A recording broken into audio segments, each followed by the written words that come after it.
சரிங்களா? ஆரம்பிச்சலாமா? அஸ்ஸலாமு அலைக்கும் வரஹ்மத்துல்லாஹி வபரகாத்துஹு. அல்ஹம்துலில்லாஹி ரப்பில் ஆலமீன். அஸ்ஸலாத்து வஸ்ஸலாமு அலா சய்யிதில் முர்சலீன் வ அலா ஆலிஹி வ ஸஹ்பிஹி அஜ்மஈன். அம்மா பஅத். ஃபகத் क़ால அல்லாஹு சுப்ஹானஹு தஆலா ஃபில் குர்ஆனில் அஸீம் வல் ஃபுர்கானில் மஜீத். யா அய்யுஹல்லதீன ஆமனூ குதிப அலைக்குமுஸ் ஸியாமு கமா குதிப அலல்லதீன மின் क़ப்லிக்கும் லஅல்லக்கும் தத்தகூன்.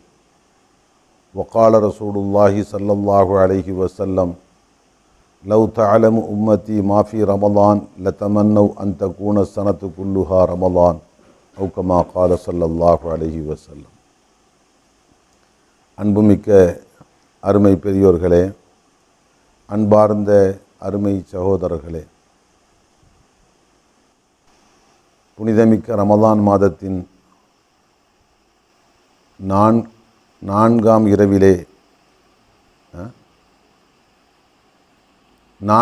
இரவிலே நாம் இங்கே வீற்றிருக்கின்றோம்.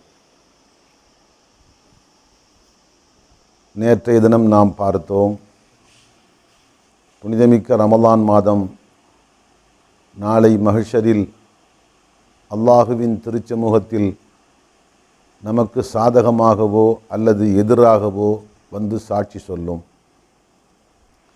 யாரெல்லாம் ரமலான் மாதத்தில் அதை கண்ணியப்படுத்தும் விதமாக நடந்து கொண்டார்களோ அவர்களுக்கு சாதகமாகவும், அதனுடைய கண்ணியத்தை மதிக்க தவறி பிழையான முறையில் யார் நடந்து கொண்டார்களோ அவர்களுக்கெல்லாம் எதிரான முறையிலும் ரமலான் சாட்சி சொல்லும் என்று பார்த்தோம்.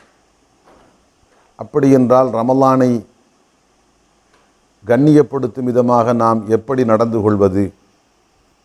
இதற்கு மார்க்க அறிஞர்கள் நமக்கு தருகின்ற விளக்கம், ரமலான் மாதத்தில் 3 காரியங்களின் பக்கம் நாம் கவனம் செலுத்த வேண்டும்.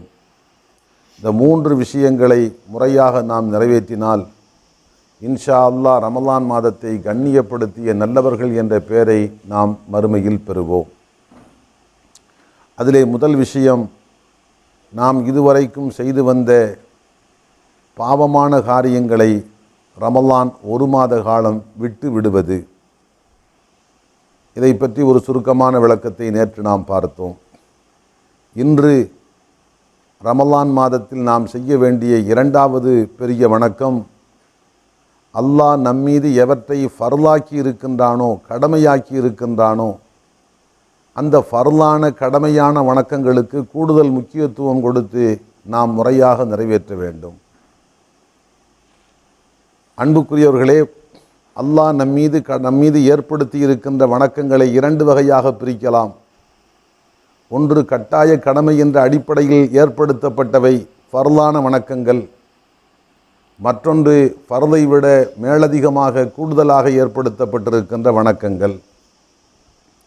இதிலே ஃபர்லான வணக்கங்கள் எவையோ அதற்கு மிகுந்த முக்கியத்துவம் கொடுத்து நாம் ரமலானில் நிறைவேற்ற வேண்டும். காரணம், அல்லாஹுவின் திருத்தூதர் ஸல்லல்லாஹு அலைஹி வஸல்லம் சொன்னார்கள், ஹதீஸே குதுசியிலே அல்லாஹு சொல்வதாக, மா தகர்ரப இலைய அப்தி பிஷையின் அஹப்பு இலைய மிம்மஃப்தரல்து அலைஹி.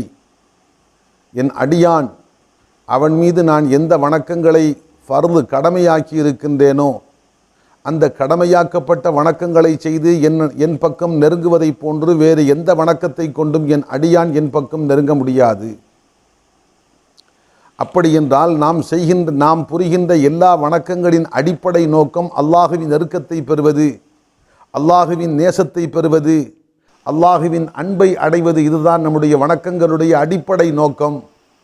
ஆனால் இந்த நோக்கத்தை ஃபர்து அல்லாத மற்ற வணக்கங்களை கொண்டு அடைவதை விட ஃபர்லான வணக்கங்களை கொண்டுதான் நாம் அதிகமாக அடைகின்றோம். அதைத்தான் ஹதீஸே குதுசியிலே அல்லாஹ் குறிப்பிடுகின்றான், ஃபர்லான வணக்கங்களை செய்து என் நெருக்கத்தை பெறுவதை போன்று ஃபர்து அல்லாத வணக்கங்களை செய்து என் நெருக்கத்தை அவன் பெற முடியாது. அப்படி என்றால் கேள்வி, ரமலான் மாதத்தில் நாம் நிறைவேற்ற வேண்டிய ஃபர்லான வணக்கங்கள் எவை? நமக்கெல்லாம் தெரியும். பாலபருவத்தில் இருந்து நாம் படித்து கொண்டு வருகின்றோம். ஒரு முஸ்லிமை பொறுத்தமட்டில் கடமையாக்கப்பட்ட ஃபர்லான வணக்கங்கள் 5: களிமா, தொழுகை, நோன்பு, ஜக்காத்து, ஹஜ்ஜி என்று நாம் குறிப்பிடுகின்றோம். இவை மட்டும்தான், இந்த 5 மட்டும்தான் இஸ்லாத்தில் ஃபர்லான வணக்கங்கள். இந்த 5 வணக்கங்களில் ஹஜ்ஜி என்ற வணக்கத்தை பொறுத்தமட்டில் ரமலானில் நாம் நிறைவேற்ற முடியாது. காரணம், ஹஜ்ஜி என்பது காலத்தாலும் குறிப்பானது, இடத்தாலும் குறிப்பானது. ஒரு குறிப்பிட்ட காலத்தில் மட்டும்தான் ஹஜ்ஜை நிறைவேற்ற முடியும். ஒரு குறிப்பிட்ட சில இடங்களில் மட்டும்தான் ஹஜ்ஜை நிறைவேற்ற முடியும். ஆம், துல்ஹஜ் மாதத்தில் மட்டும்தான் ஹஜ்ஜை நிறைவேற்ற முடியும். துல்ஹஜ் மாதம் அல்லாத மற்ற 11 மாதங்களில் ஹஜ்ஜை நிறைவேற்ற முடியாது. அதே போன்று ஹஜ்ஜு மக்காவுக்கு பக்கத்தில் இருக்கின்ற மினா, முஸ்தலிஃபா, அரஃபா போன்ற மைதானங்களில் தான் ஹஜ்ஜை நிறைவேற்ற முடியும். அதிரையில் இருந்து கொண்டு ஹஜ்ஜை நிறைவேற்ற முடியாது. ஆனால் மற்ற ஃபர்லான வணக்கங்கள், தொழுகை, ஜக்காத்து, நோன்பு போன்றவை அதிரையில் இருந்து கொண்டும் நிறைவேற்றலாம், அரபகத்தில் இருந்து கொண்டும் நிறைவேற்றலாம். அதே போன்று காலத்தால் ரமலான் மாதத்திலேயும் தொழுவோம், ரமலான் அல்லாத மாதங்களிலேயும் தொழுகின்றோம். ரமலான் மாதத்திலேயும் ஜக்காத்து கொடுக்கலாம், அல்லாத மாதங்களிலேயும் ஜக்காத்து கொடுக்கலாம். நோன்பு மட்டும் விதிவிலக்கு என்று சொல்லலாம். ரமலான் மாதத்தில் மட்டும்தான் ஃபர்லாக்கப்பட்ட நோன்பு. ஆக அன்புக்குரியவர்களே, ரமலான் மாதத்தில் ஃபர்லான வணக்கங்களுக்கு மிகுந்த முக்கியத்துவம் கொடுத்து நிறைவேற்ற வேண்டும். அதுதான் ரமலான் மாதத்தை கண்ணியப்படுத்துவதற்கு நாம் செய்ய வேண்டிய 2வது காரியம் என்று சொன்னால், இந்த வார்த்தைக்கு உள்ளே ஐவேளை தொழுகை முதன்மையாக வருகிறது. அடுத்து ரமலானுடைய நோன்பு வருகிறது. 3வது அல்லாஹ் நமக்கு கொடுத்திருக்கின்ற செல்வத்துக்கு நாம் கணக்கு பார்த்து கொடுக்க வேண்டிய ஜக்காத்து என்பது வருகிறது. இதிலே முதலாக வருகின்ற இந்த தொழுகையை ரமலான் மாதத்தில் மிகுந்த முக்கியத்துவத்தோடு நாம் தொழ வேண்டும். குறிப்பாக ஆண்களை பொறுத்தமட்டில் பாங்கு சொல்லப்படுவதற்கு முன்பாகவே ஒது செய்துவிட்டு அல்லாஹ்வுடைய பள்ளிக்கு சென்று விட வேண்டும். அங்கே பாங்கோசையை எதிர்பார்த்து காத்திருக்க வேண்டும். பாங்கோசை கேட்டதற்கு பின் முந்திய பிந்திய சுன்னத்துக்களை பேணி ஃபர்லான வணக்கத்தை உயிரோட்டத்தோடு, உள்ளச்சத்தோடு, பயபக்தியோடு முறையாக நாம் நிறைவேற்ற வேண்டும். பெண்களை பொறுத்தமட்டில் ஒது செய்துவிட்டு முசல்லாவை விரித்து பாங்கோசையை எதிர்பார்த்து காத்திருக்க வேண்டும். பாங்கோசை கேட்டவுடன் முந்திய பிந்திய சுன்னத்துக்களை பேணி பெண்களும் ஃபர்லான வணக்கத்தை நிறைவேற்ற வேண்டும். ஆனால் வருத்தமான செய்தி, புனிதமிக்க ரமலான் மாதத்தில் மற்ற காலங்களில் முறையாக ஐவேளை தொழுகையை நிறைவேற்றுகின்ற சில நல்லவர்கள் கூட ரமலான் மாதம் என்று வந்துவிட்டால் சஹருக்கு சாப்பிட்டதற்கு பின் உண்ட மயக்கத்திலேயே சிலர் சாய்ந்து விடுகின்றார்கள். தாமதமாக பள்ளிக்கு வந்து அவர்கள் தொழுகின்ற போது பெரும்பாலும் ஜமாஅத்தை விட்டு விடுகின்றார்கள். சில போது சூரியன் உதயத்துக்கு பின்பாக கலாவான முறையில் நிறைவேற்றுகின்றார்கள். அதே போன்று லொஹர் தொழுகை சிலர் தூக்கத்திலேயே கழித்து விடுகின்றார்கள். அசருக்கு மட்டும் எழுந்து வருகின்றார்கள். மகரிபு தொழுகையை கூட இஃப்தார் என்ற பேரில் தாமதப்படுத்துகின்றார்கள். இஷா தொழுகையை பொறுத்தமட்டில் அதையும் இரவு உணவை உண்டுவிட்டு கணிசமான நேரம் தாமதமாகி வருகின்ற காரணத்தால் பெரும்பாலும் இஷாவுடைய ஜமாஅத்தும் தவறி போகிறது. இது வருந்தத்தக்க விஷயம். ரமலான் மாதத்தை பொறுத்தமட்டில் அதை கண்ணியப்படுத்துவதற்கு நாம் செய்ய வேண்டிய 2வது முக்கிய வணக்கம், இன்னும் சொல்ல போனால் முதன்மையான வணக்கம் என்று சொல்லலாம். ஹராமான பாவங்களை விட்டு ஒதுங்குவதை நாம் ஆரம்பமாக சொன்னோம். ஆனாலும் அதையும் விட முதன்மையான வணக்கம்தான் இஸ்லாத்தில் ஃபர்லான வணக்கங்களை நிறைவேற்றுவது. ஆகவே ஐவேளை தொழுகையை குறிப்பாக ரமலான் மாதத்தில் மிகுந்த முக்கியத்துவத்தோடு நாம் நிறைவேற்ற வேண்டும். அடுத்து 2வதாக இங்கே ஒரு சின்ன ஃபர்லான வணக்கத்தினுடைய மகத்துவத்தை புரிந்து கொள்வதற்காக ஒரு கற்பனையாக ஒரு உதாரணத்தை சிந்தித்து பார்ப்போம். ஒரு மனிதன் விடிய விடிய தொழுகின்றான். 2 ரக்காத்துக்களாக நஃபிலான தொழுகையில் ஈடுபட்டிருக்கின்றான். ஏறத்தாழ 7 மணி நேரம் 8 மணி நேரம் தொழுதான். ஆனால் கடைசியில் சுபுகுக்கு பாங்கு சொல்லப்பட்டவுடன் அந்த ஃபர்லை தொழாமல் படுக்கையை விரித்தான், படுத்து விட்டான், உறங்கி போனான். இவனை ஒரு பக்கம் வைத்துக் கொள்வோம். இன்னொரு மனிதன் விடிய விடிய தூங்கிக் கொண்டே இருந்தான். கடைசியாக சுபுகுக்கு பாங்கு சொல்லப்பட்டவுடன் பதறி துடித்து எழுந்தான். ஓடோடி சென்று சிறப்பான முறையில் ஒவு செய்து முடித்தான். பின்பு முசல்லாவை விரித்து அந்த ஃபர்தான 2 ரக்காத்துக்களை ரொம்ப பேணுதலோடு உள்ளச்சத்தோடு உயிரோட்டத்தோடு நிறைவேற்றினான். அதற்கு பின்பாக விரிப்பை படுக்கையை விரித்து படுத்து விட்டான் என்று வைத்துக்கொள்வோம். இப்போது கேள்வி, இந்த 2 நபர்களில் அல்லாஹ்வுடைய நெருக்கத்தை பெற்றவர் யார்? அல்லாஹ்வுக்கு பிரியமான மனிதர் யார்? நாம் நினைப்போம் விடிய விடிய தொழுது கொண்டிருந்தாரே அவர் என்று. ஆனால் மார்க்கம் சொல்கிறது இல்லை. விடிய விடிய உறங்கிவிட்டு பாங்கோசை கேட்டவுடன் எழுந்து தொழுதாரே 2 ரக்காத்து ஃபர்து, அந்த ஃபர்தை நிறைவேற்றியவர் தான் அல்லாஹ்வுடைய பார்வையில் உயர்ந்தவர். காரணம், இவர் நிறைவேற்றியது 2 ரக்காத்துக்களாக இருந்தாலும் அந்த 2ம் ஃபர்தான ரக்காத்துக்கள். ஆனால் முந்திய நபரோ விடிய விடிய தொழுதிருந்தாலும் கூட அவை அத்தனையும் நஃபிலான வணக்கங்கள். ஆகவே நஃபிலான வணக்கங்களை கொண்டு நெருங்குவதை விட ஃபர்தான வணக்கத்தை கொண்டுதான் அல்லாஹுவை அதிகமாக நெருங்க முடியும் என்ற அடிப்படையில் இந்த ஃபர்தை மட்டும் தொழுதுவிட்டு உறங்கினானே அவன்தான் அல்லாஹ் இடத்தில் சிறந்தவனாக கருதப்படுகின்றான். ஆனால் இந்த இருவரையும் விட ரொம்ப சிறந்தவர் யார்? விடிய விடிய தொழவும் செய்தார், சுபுகுக்கு பாங்கோசை கேட்டதற்கு பின்பாக ஃபர்தையும் நிறைவேற்றினார், 2ஐயும் நிறைவேற்றி முடித்துவிட்டு அதற்கு பின்பாக படுக்கைக்கு சென்றார். இவர்தான் அந்த முந்திய 2 நபர்களையும் விட அல்லாஹ் இடத்தில் ஏற்றமான மனிதர். ஆக நாம் இங்கே புரிந்து கொள்ள வேண்டும், ஃபர்தான தொழுகை அல்லாஹ் இடத்தில் முக்கியமானது விடிய விடிய தொழுகின்ற நஃபிலான தொழுகையை விட. அடுத்து ரமலான் மாதத்தை பொறுத்த மட்டில் நாம் செய்ய வேண்டிய 2வது ஃபர்து ரமலானுடைய நோன்பு. அன்புக்குள்ளே, ரமலானுடைய நோன்பு ஃபர்லாக்கப்பட்ட வணக்கம். ஆனால் சிலரை பார்க்கிறோம், ரமலான் மாதத்தில் எல்லா வகையான வணக்கங்களிலேயும் அலாதியான ஈடுபாடு காட்டுகின்றார்கள். ஆனால் நோன்பு மட்டும் வைப்பதில்லை. தான தர்மம் வாரி வாரி கொடுப்பார்கள், அதிகமாக இரவெல்லாம் தொழுவார்கள், குர்ஆனை ஓதிக்கொண்டே இருப்பார்கள், பல மணி நேரம் திக்ரு செய்வார்கள், உருகிய உள்ளத்தோடு கண்களங்கும் கண்களோடு தழுதழுத்த குரலில் அல்லாஹ் இடத்தில் கெஞ்சி கேட்கின்ற பிரார்த்தனையில் ஈடுபடுவார்கள். இத்தனைக்கு பின்பாக நோன்பு மட்டும் வைக்க மாட்டார்கள்.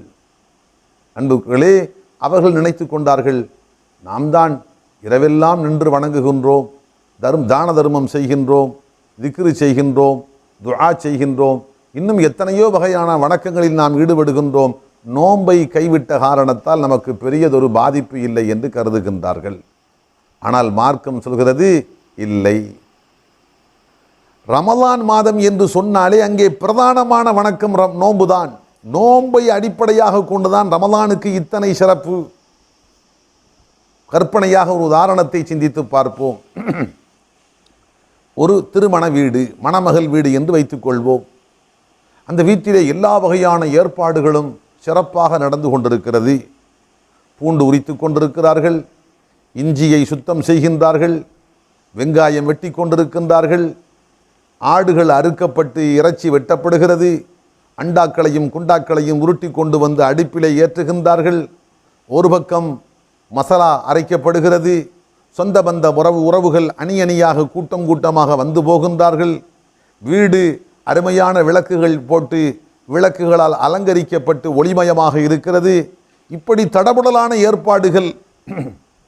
ஆனால் வீட்டிலே மணமகள் இல்லை. வீட்டிலே மணமகள் இல்லை.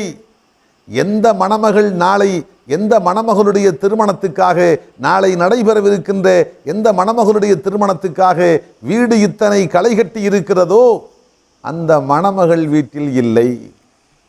அன்புக்களே, இந்த வீட்டை பற்றி நாம் என்ன சொல்வோம்? அத்தனை ஏற்பாடுகள் நடந்தும் மணமகள் இல்லை என்று சொன்னால் அது செத்த சவம் வைக்கப்பட்டிருக்கின்ற வீட்டை விட மோசமானது, மிகுந்த வருத்தத்துக்குரியது. ஆம், அதுபோன்றுதான் ரமலான் மாதத்தை ஒரு மணவீடு என்று கற்பனை செய்தால் அங்கே மணப்பெண்ணாக கருதப்படுவது ரமலான், ரமலானுடைய நோன்பு. நோன்பை மையமாக வைத்துத்தான் அடுத்தடுத்த அம்சங்கள் எல்லாம். ஆனால் ஒரு மனிதன் நோன்பை கைவிட்டு விட்டு மற்ற விஷயங்களில் ஈடுபாடு காட்டுகிறான் என்று சொன்னால் மணப்பெண் இல்லாத வீட்டில் களை கட்டி இருப்பதை போன்றுதான் மார்க்கம் கருதுகிறது. ஆகவே புனிதமிக்க ரமலான் மாதத்தை கண்ணியப்படுத்தி நாளை மறுமையில் ரமலானுடைய சாட்சியை, நற்சாட்சியை பெற வேண்டும் என்று விரும்புகின்றவர்கள் ஃபர்லான வணக்கங்கள் என்ற வரிசையில் ஐவேளை தொழுகைக்கு அடுத்தபடியாக முக்கியத்துவம் கொடுத்து நிறைவேற்ற வேண்டியது ரமதானுடைய நோன்புகள். இந்த நோன்பை நிறைவேற்ற வேண்டும். அடுத்து மூன்றாவது ரமதானில் செய்ய வேண்டிய ஃபர்தான வணக்கம் ஜக்காத்தை, கடமையான ஜக்காத்தை கொடுக்க வேண்டும். அன்புக்குரியவர்களே, ஜக்காத்து என்று சொன்னவுடன் பலருடைய நினைவில் என்ன வருகிறது? ஏதோ கொஞ்சம் நம்முடைய தகுதிக்கு தக்க முறையில் பணத்தை சில்லறையாக மாற்றி வைத்துக்கொண்டு 50, 100, 500, 1000 என்று மாற்றி வைத்துக்கொண்டு, ஒரு உதாரணத்துக்கு ஒரு 20,000 ரூபாய் 30,000 ரூபாய் மாற்றி வைத்துக்கொண்டு வீட்டுக்கு முன்பாக வருகின்ற ஏழைகளுக்கு அவரவருடைய தராதரத்துக்கு ஏற்ப 5, 10, 50, 100, 500 என்று பிரித்து கொடுத்து முடித்து விட்டால் ஜக்காத்து முடிந்து விட்டது என்று கருதுகின்றார்கள். தவறு. ஜக்காத்து என்பது குத்து மதிப்பாக கொடுக்கப்படுகின்ற ஒன்றல்ல. அப்படி கொடுத்தால் ஜக்காத்து நிறைவேறுமா என்று கேட்டால் நிச்சயமாக நிறைவேறாது. மாறாக ஜக்காத்து என்று சொன்னால் அல்லாஹ் நமக்கு கொடுத்திருக்கின்ற செல்வத்தை துல்லிதமாக கணக்கு பார்க்க வேண்டும். குறிப்பிட்ட அளவு, குறிப்பிட்ட காலம் என்று வருகின்ற போது அதில் இருந்து ஒரு குறிப்பிட்ட அளவை பிரித்து அல்லாஹ் சொல்லுகின்ற 8 சாரார்களுக்கு கொடுக்க வேண்டும். அப்போதுதான் ஜக்காத்து நிறைவேறும். ஆம், அது என்ன குறிப்பிட்ட அளவு? நம்மிடத்தில் இருக்கின்ற காசு பணத்தை பொறுத்த மட்டில் 595 கிராம் வெள்ளியினுடைய கிரயம் நம் கையிலே இருக்க வேண்டும். இன்று 1 கிராம் வெள்ளி 60 ரூபாய் என்று வைத்துக் கொள்வோம். இந்த கணக்குப்படி தோராயமாக பார்த்தால் 595 கிராம் வெள்ளி என்பது ஒரு 35,000 ரூபாய் மதிப்பாக இருக்கும். ஆக ஒரு மனிதனிடத்தில் 35,000 ரூபாய் இருக்க வேண்டும். எப்படி? அடிப்படை தேவைகள் போக மேலதிகமாக இருக்க வேண்டும். உண்ணுகின்ற உணவு, உடுத்துகின்ற ஆடைகள், தங்கி இருக்கின்ற இருப்பிடம், நோய்க்கு செய்கின்ற மருத்துவம், பிள்ளைகளுக்கு செலவிடுகின்ற படிப்பு செலவு, இப்படி ஒரு குடும்பத்தை நடத்துவதற்கு அடிப்படை தேவைகள் என்னவோ அந்த அடிப்படை தேவைகளுக்குண்டான செலவீனங்கள் போக மேலதிகமாக கையிலே எஞ்சி இருக்கின்ற பணத்தின் அளவு குறைந்தது 35,000 ரூபாய் அவர் கையிலே இருக்க வேண்டும். இருந்தால் ஜக்காத்து கடமையா? இல்லை. இந்த 35,000 ரூபாய் ஒரு வருடம் முழுவதும் அவர் கையிலே இருக்க வேண்டும். ஆம், சென்ற ரமலானில் 35,000 ரூபாய் கையிலே இருந்தது. இந்த ரமலானிலேயும் அந்த தொகை அப்படியே இருக்கிறது என்று வர வேண்டும். ஆம், இப்படி 35,000 ரூபாய் ஒரு வருடம் முழுவதும் அவருடைய கையிலே இருக்கிறது என்று சொன்னால் அதில் இருந்து 40இல் ஒரு பாகத்தை பிரித்து ஜக்காத்தாக கொடுக்க வேண்டும்.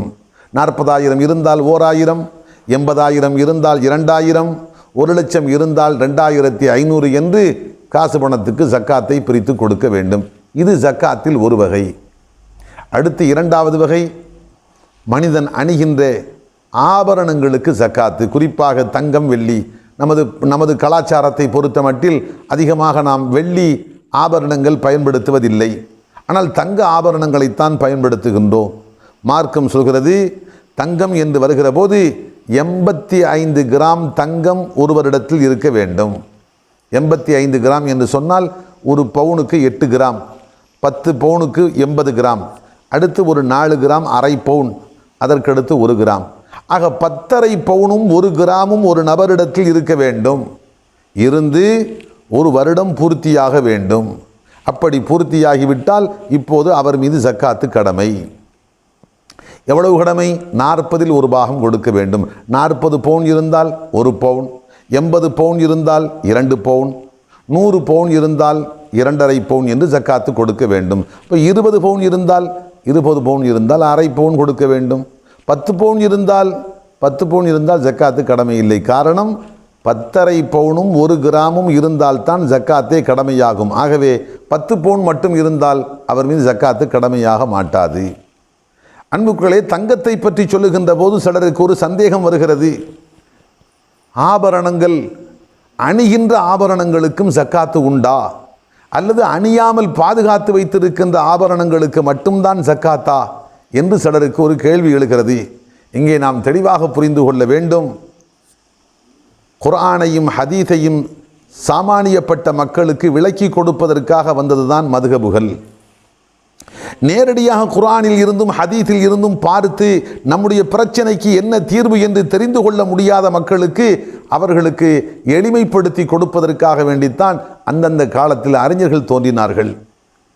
அதே சமயத்தில் அந்த அறிஞர்கள் சொன்னார்கள், நாங்கள் சொன்ன சொல்லுக்கு மாற்றமாக ஆதாரபூர்வமான ஹதீஸுகள் உங்களுக்கு கிடைத்தால் அந்த ஹதீஸினுடைய போதனையை எடுத்துக்கொள்ளுங்கள், எங்களுடைய கருத்துக்களை விட்டுவிடுங்கள், அதுதான் எங்களுடைய மதுஹப் என்று இமாம் ஷாஃபி ரஹ்மத்துல்லாஹி அலைஹி, இமாம் அபூ ஹனீஃபா ரஹ்மத்துல்லாஹி அலைஹி, இமாம் மாலிக் ரஹ்மத்துல்லாஹி அலைஹி, இமாம் அஹ்மத் பின் ஹம்பல் ரஹ்மத்துல்லாஹி அலைஹி அத்தனை பேரும் இந்த கூற்றை சொல்லி இருக்கின்றார்கள்.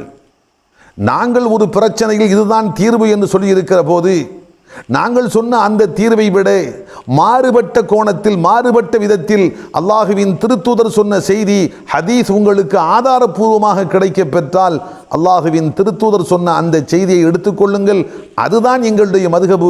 நாங்கள் சொன்ன கருத்தை விட்டுவிடுங்கள்.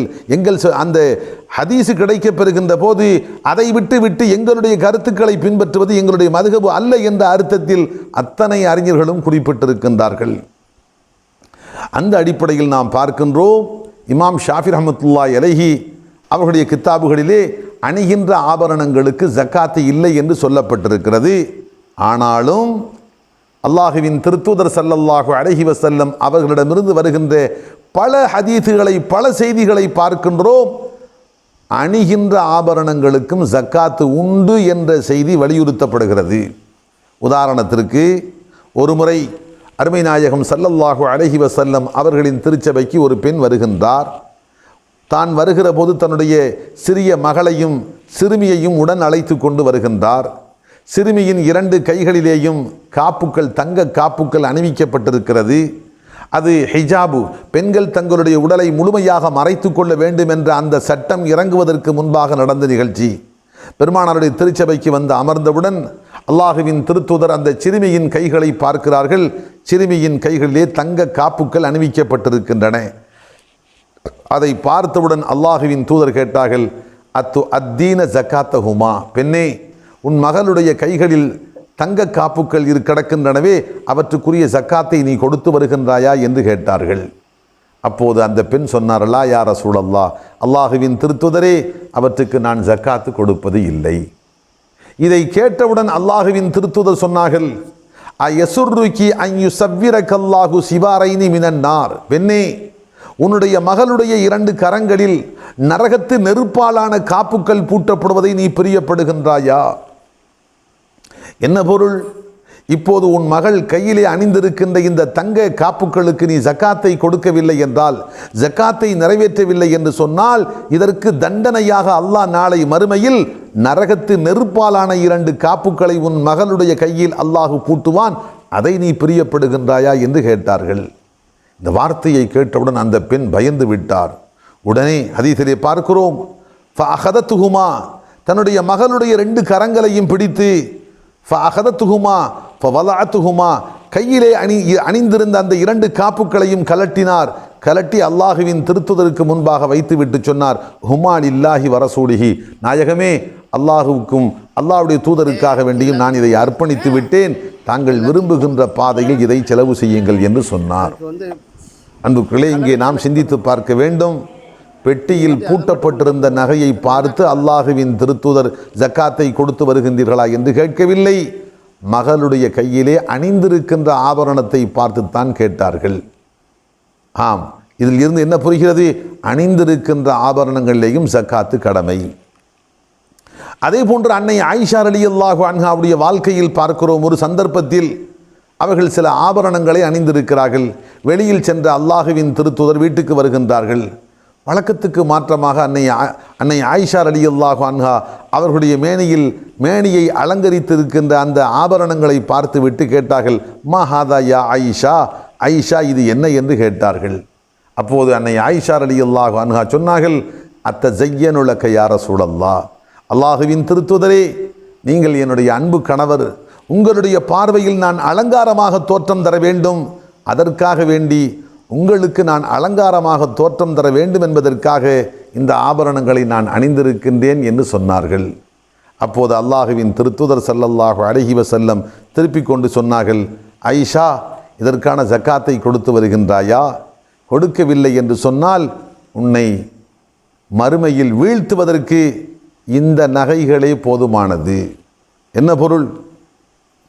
அல்லாஹுவின் திருத்தூதருடைய மனைவியாக இருந்தாலும் சரி, இஸ்லாத்தின் மாபெரும் மேதைத்தன்மை பெற்ற கல்விமானாக இருந்தாலும் சரி, இன்னும் பல்வேறு சிறப்புகளை பெற்றவர்களாக இருந்தாலும் சரி, அணிகின்ற ஆபரணங்களுக்கு ஜக்காத்து கொடுக்கவில்லை என்று சொன்னால் அது ஒன்றே அவரை மறுமையின் தோல்வியில் கொண்டு போய் சேர்ப்பதற்கு போதும் என்ற கருத்தை அல்லாஹுவின் திருத்தூதர் ஸல்லல்லாஹு அலைஹி வஸல்லம் குறிப்பிடுகின்றார்கள்.